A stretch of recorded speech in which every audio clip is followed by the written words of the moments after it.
আজকে আমার গীতা পাঠের 26 নম্বর শ্লোক শুরু হতে চলছে। তাই সবে একবার বলুন, হরে কৃষ্ণ কৃষ্ণ কৃষ্ণ হরে হরে, হরে রাম রাম রাম হরে হরে। চলুন 26 নম্বর শ্লোকটা শুরু করি। শ্লোক 26।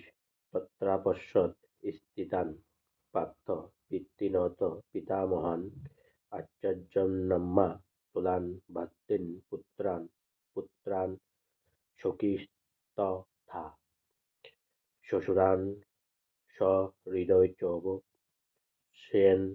সেনয়োঃ রোগহয়োরপি।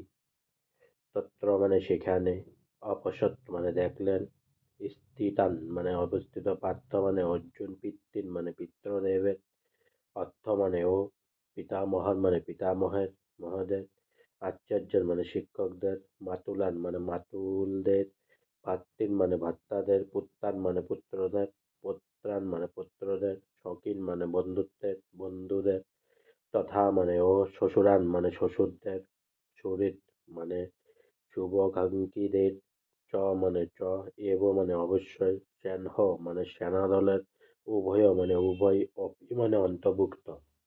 অনুবাদ: তখন অর্জুন উভয় পক্ষের সেনাদলের মধ্যে পিতৃত্ব, পিতামহ, আচার্য, মাতুল, ভ্রাতা, পুত্র, শ্বশুর, মিত্র ও শুভ আকাঙ্ক্ষীদের উপস্থিত দেখতে পেলেন। অর্থ তাৎপর্য: যুদ্ধক্ষেত্রে অর্জুন ও সমস্ত আত্মীয়-স্বজনকে দেখতে পেলেন। তিনি ভূরিশ্রবা আদি পিতৃবন্ধুদের দেখলেন। ভীষ্ম দেব, সোমদত্ত আদি পিতামহদের দেখলেন।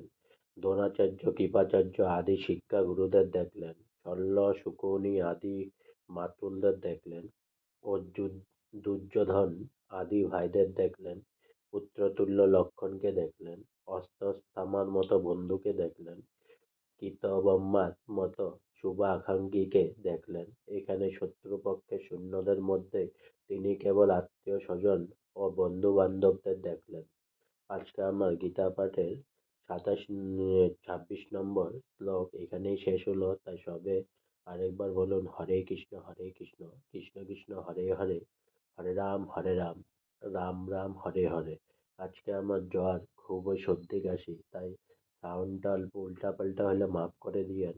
অনেক সাবস্ক্রাইব করুন প্লিজ, অনেক লাইক করুন প্লিজ। হরে কৃষ্ণ।